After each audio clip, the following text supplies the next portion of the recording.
everybody, Demonic Orchard here, bringing you another 2,500 point battle report. This from a tournament I went to, Wargamers Con, so this will be part of the first of 5 games that I played. First off, happy 4th of July, everybody. I know I played this a week or so ago, but today is the 4th, so I thought I'd wish you all a happy 4th of July. About the scenario that we played, it was called Chariot of the Gods. The battlefield was set up excuse me, as a pitched battle. And so deployment was normal. It was a 6-turn Arts of Time game, and we used the battle points from the BRB. The objective was called Chariot of the Gods. Basically, any character with the unit type infantry may take over and ride the Chariot of the Gods. They gain the following rules. Movement 9, Swift Stride, unit type is a chariot, and impact hits D6 plus 1 at strength 5. The caveat was if you couldn't take it, the chariot, you could try to put wounds on it. The chariot had an infinite number of wounds, but whoever had the most wounds at the end would get the bonus points. So either if you took the chariot, you got the 4 objective points, or if you put the most wounds on, you got the plus 4 objective points for the game. I would just like to take a second to thank the guys over at Wargamers Con. They ran an awesome event. All the people that showed up were amazing. I didn't have a single D-bag game, which is always awesome. Even my Game 4 opponent, who was from Ohio State, I'm from Michigan, and he's from Ohio, he wasn't the D-bag, and he played High Elves with the banner. Still love the guy, though. Great dude. Great dudes all around. But enough of how great they are. Let's talk about my greatness. Or better yet, let's talk about my opponent who played Lizards and his greatness. And his list was as follows. He was running a Slan with level 4 high magic, and he had the Reservoir of Eldritch Energy and the Becalming Cogitation. He also had an Old Blood on a cold one. I want to tell everybody that this is the second time I've ever played Lizards. I don't know what any of his crap did, but he did have the Talisman of Preservation, the Stegon Helm, and the other Trickster Shard. His heroes were a Scarvet on a cold one, and that was his BSB. He was rocking Tidal Echo with level 2 Heavens, a Skink Priest on level 1 Heavens.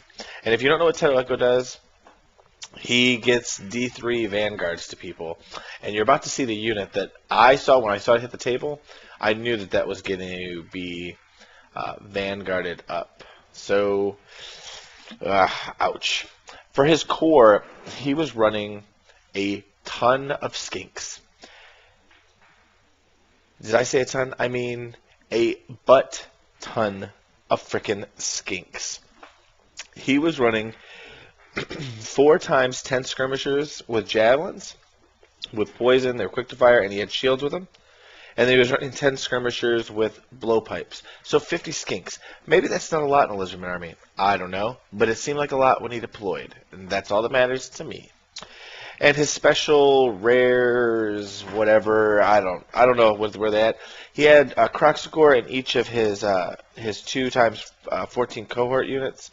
And then he had 13 Saurus Cav and 2 times 3 Pterodons.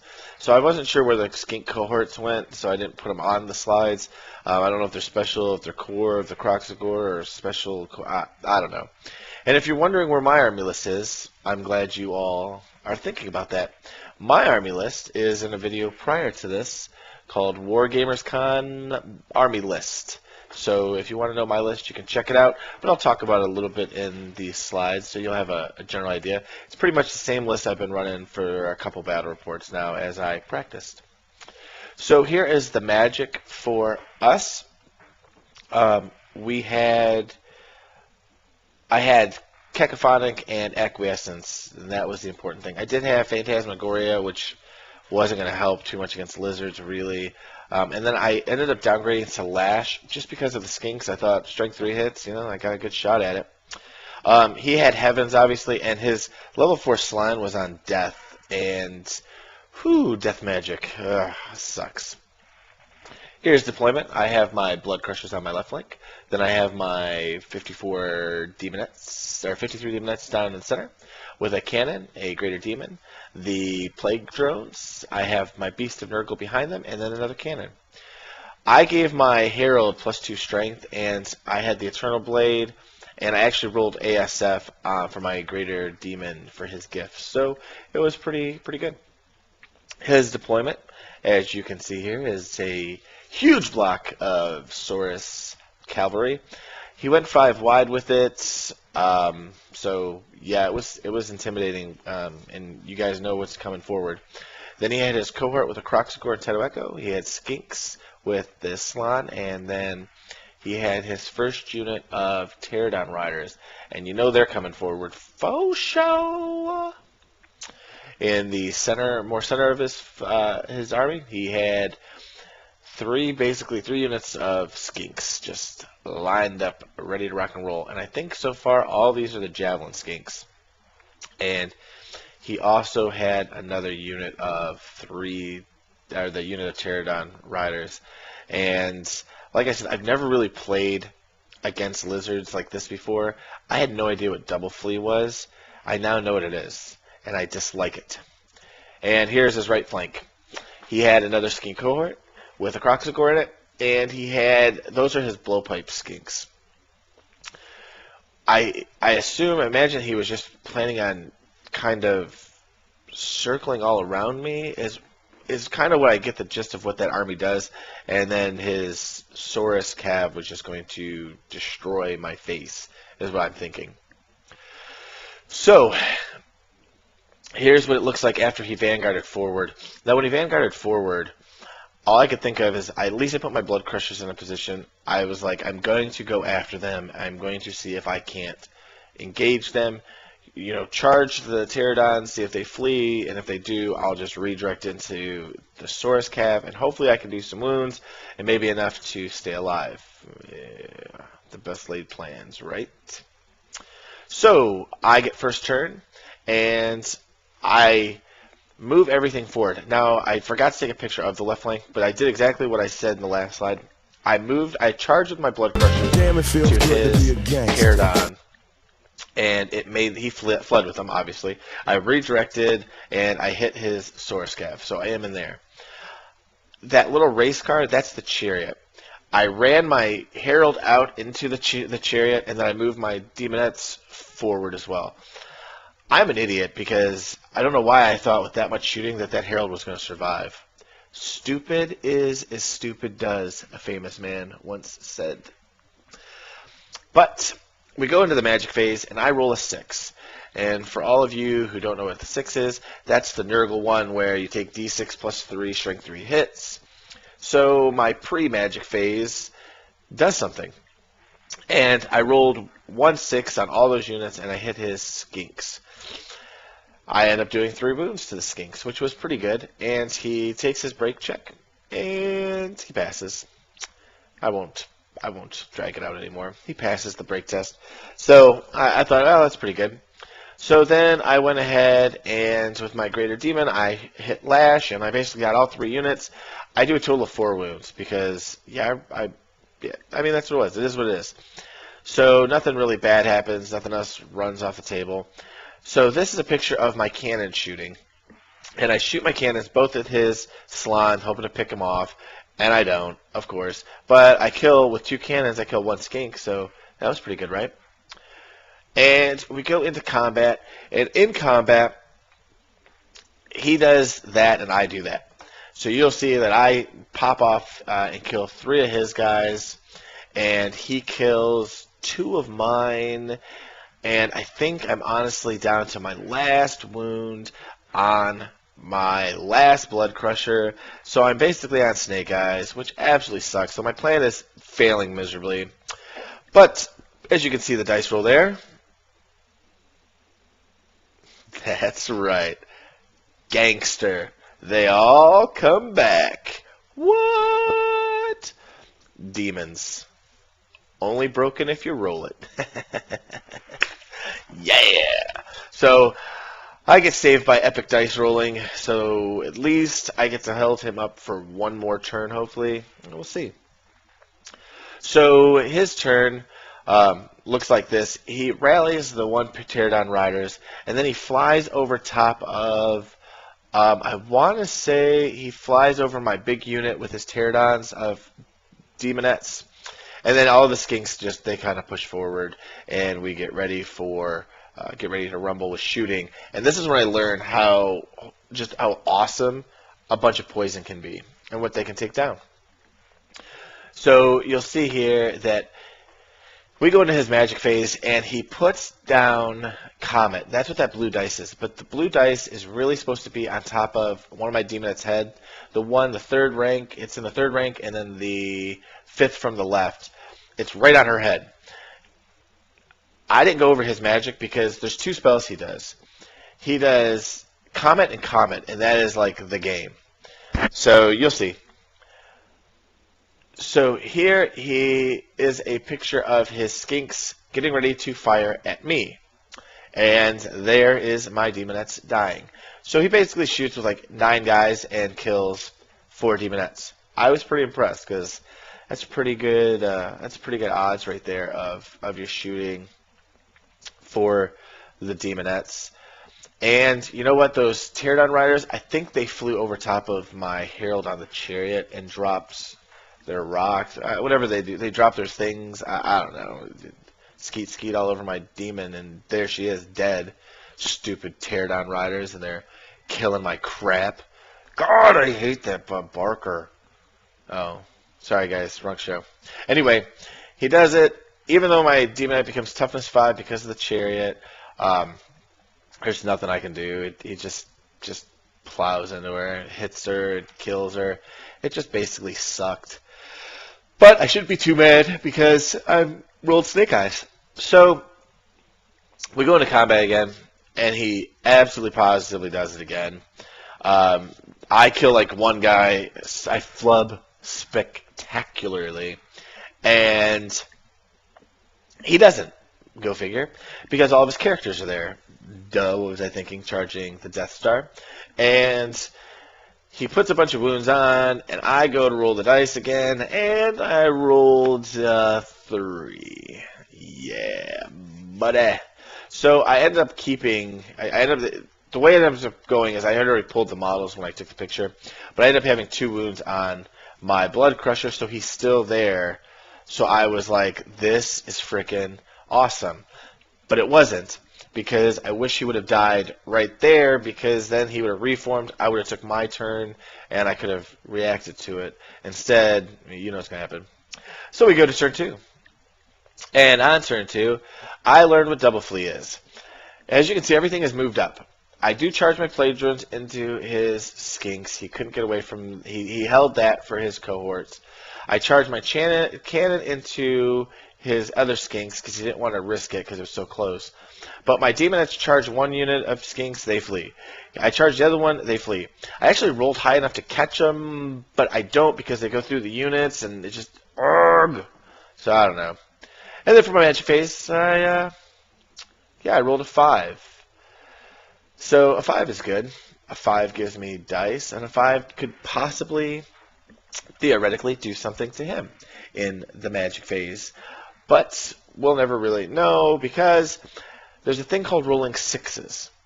And rolling 6s requires skill. Skill is not something I have. That's why I bring skill cannons. So you can see here there's a 1. I basically smack my own guy, I think. Is that what something happened? I think I hit my own guy. That's what the picture is. You're going to have to excuse me. It's been a week and some odd days. And so I looked at some of these pictures, and I know they made sense when I took it. But, yeah, now I don't know, to be honest with you. I don't know what that is. I don't know if my cannon took a wound for some weird reason or if I just did something dumb. So we go into combat. Oh, you know what that was? That was probably my cannon shooting and absolutely frickin' missing.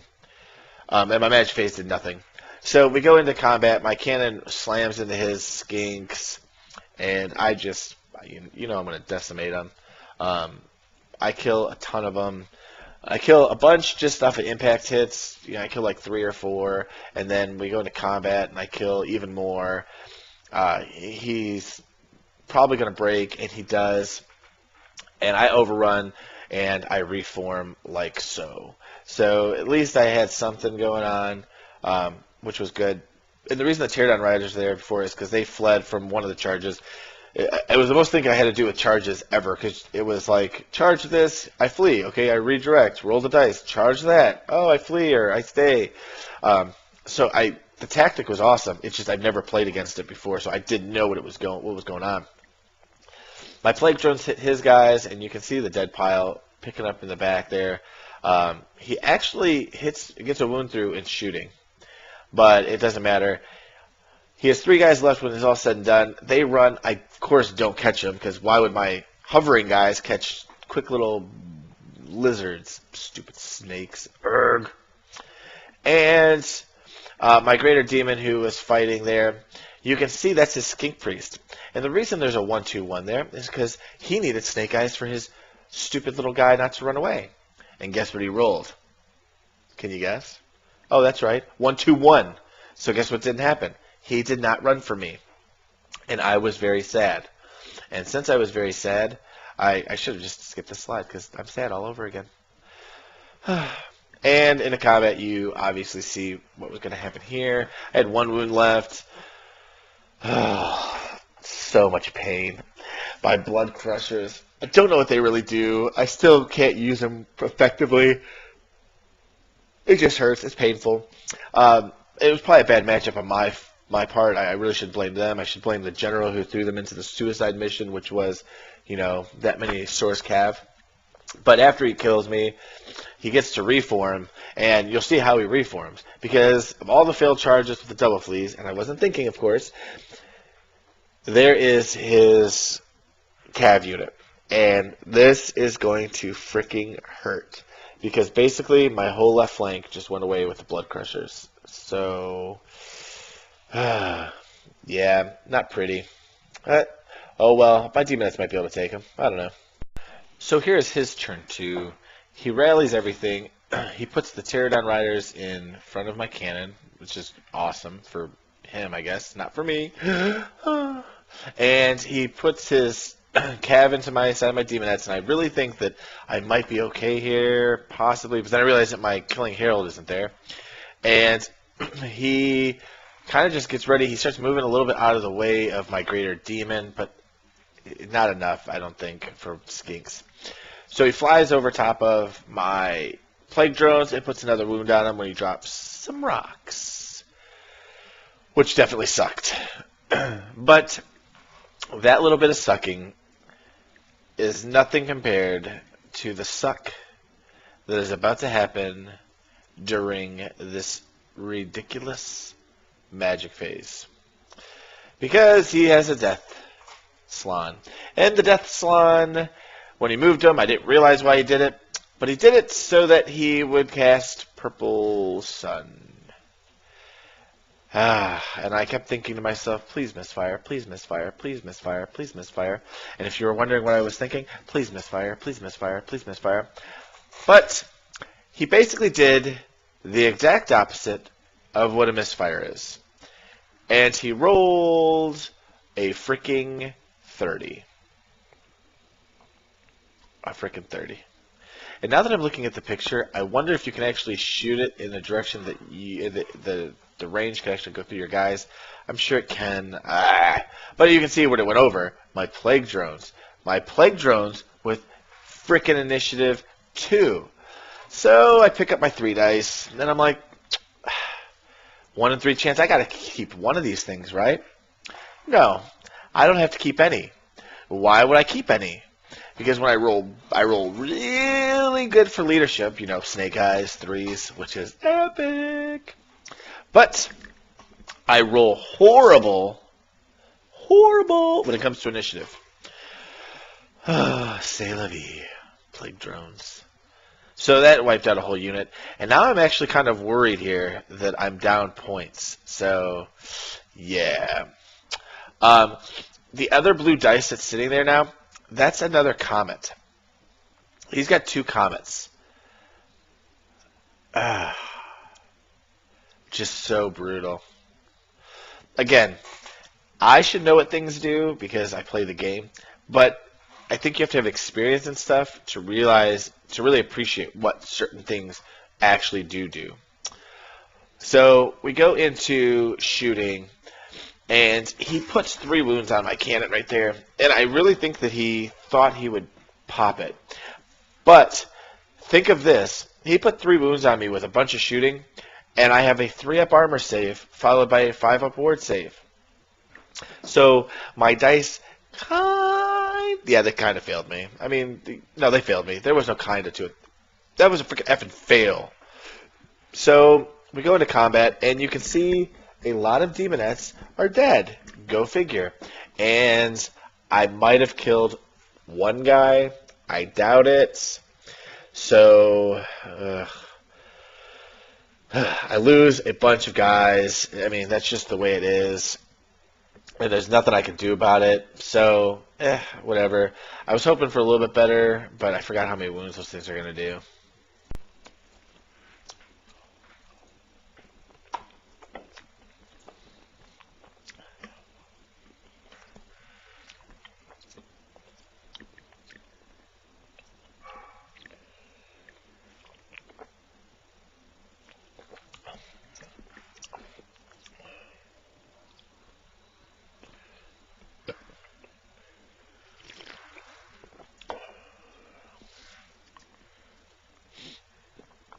That's what it was.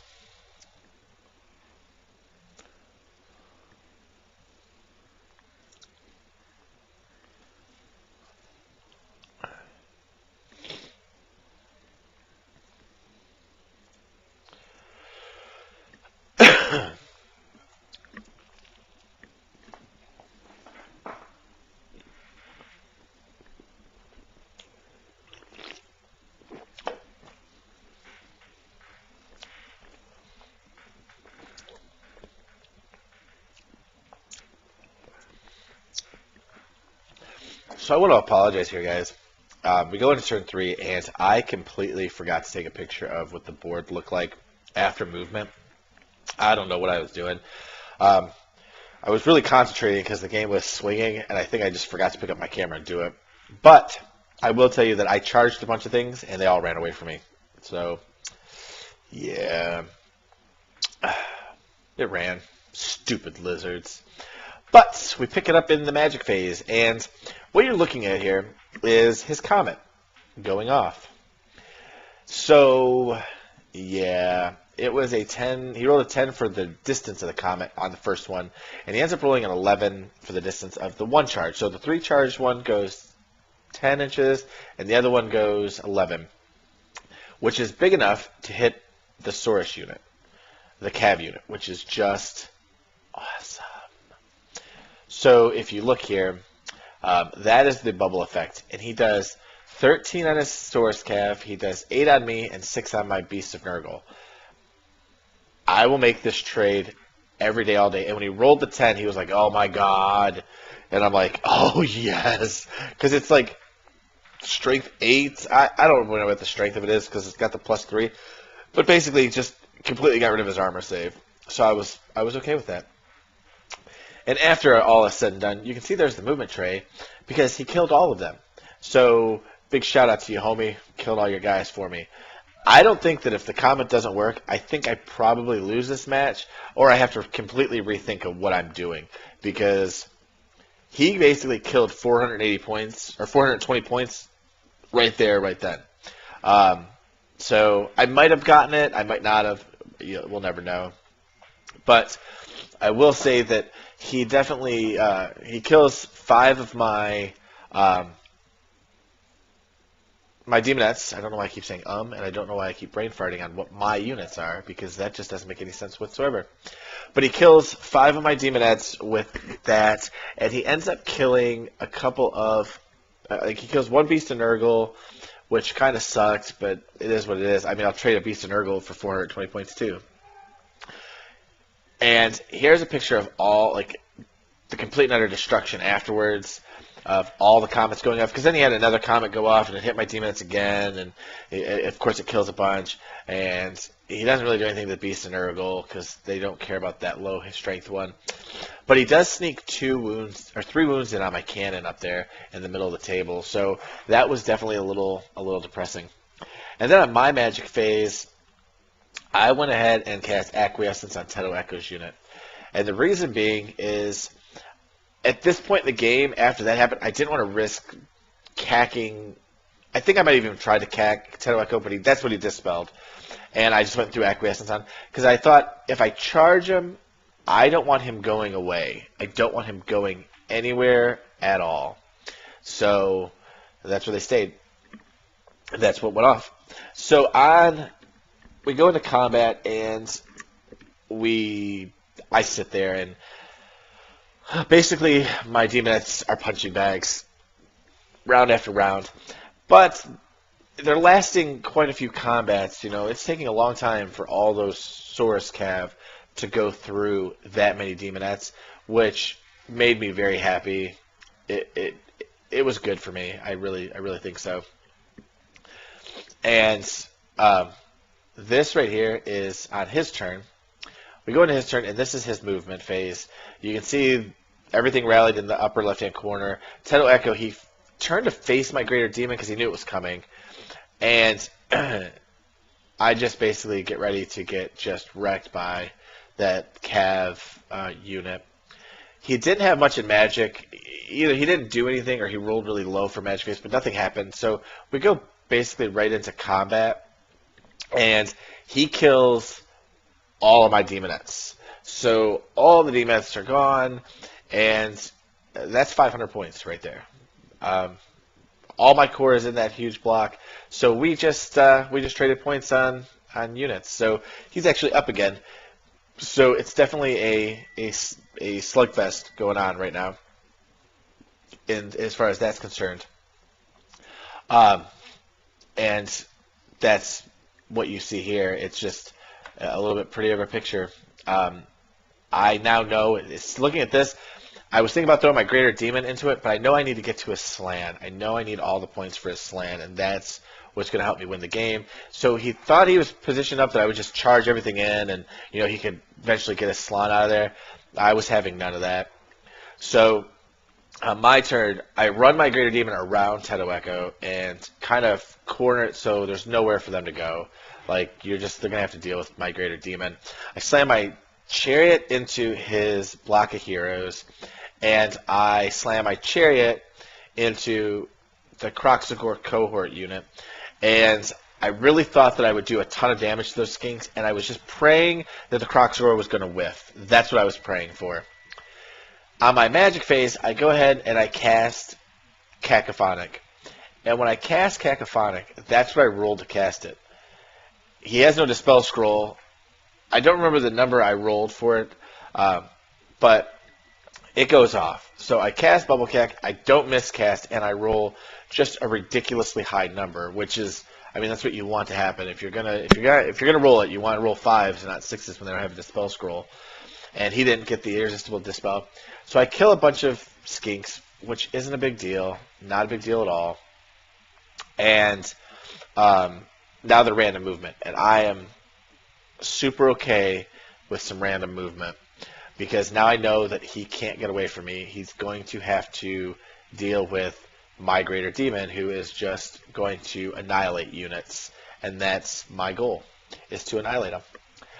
And we go into combat here, and I kill a bunch of his dudes, right? I kill all the other characters except for his Old Blood on a Cold One. I think that's what's sitting there.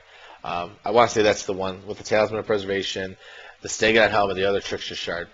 And the OTS for Demons is so bad.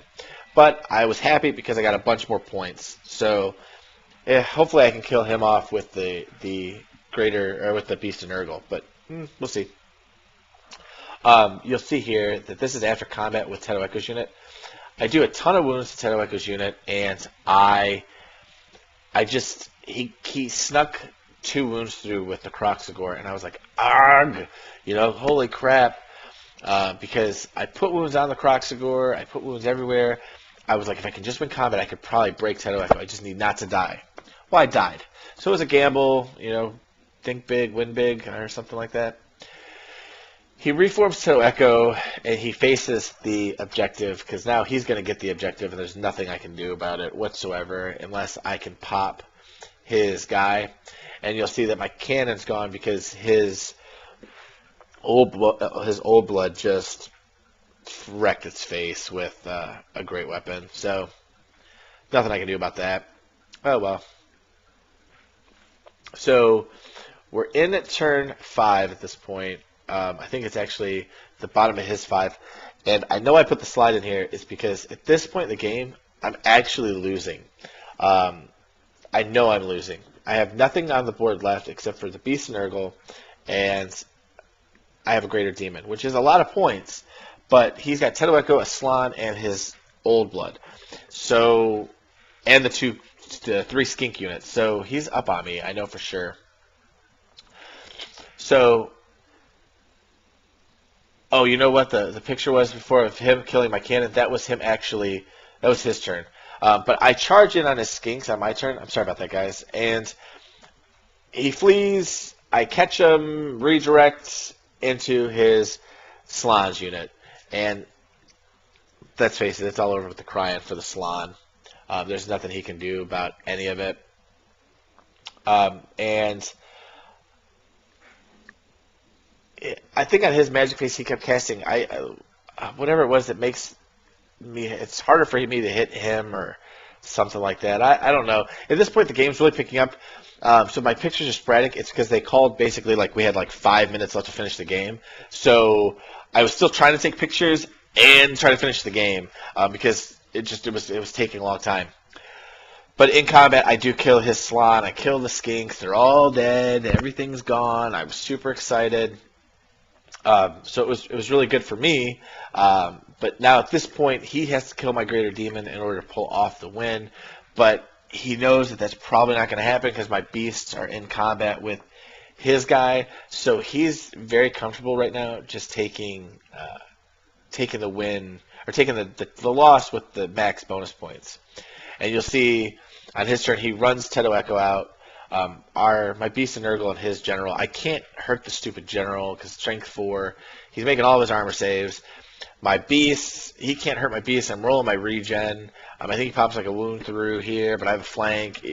You know how that song and dance goes. So it is what it is on as far as that's concerned. So I think that this is magic. He's basically constantly casting the same magic over and again. Either makes it harder for me to hit him, or it makes him able to, or makes me re-roll 6s to hit. And I think that's what he's got on me this time. And I'm like, well, I got to re-roll my 6s to hit. I'm not hitting anyway, so who really cares? I mean, it is what it is. I try to dispel something else, and I always want me to dispel dice. So he kills a beast again. I'm losing combat. I roll my break checks, and I'm not even going to cue the music this time, but I rolled Snake Eyes again for the second time in the game. Yeah! Show me the money! Whoa.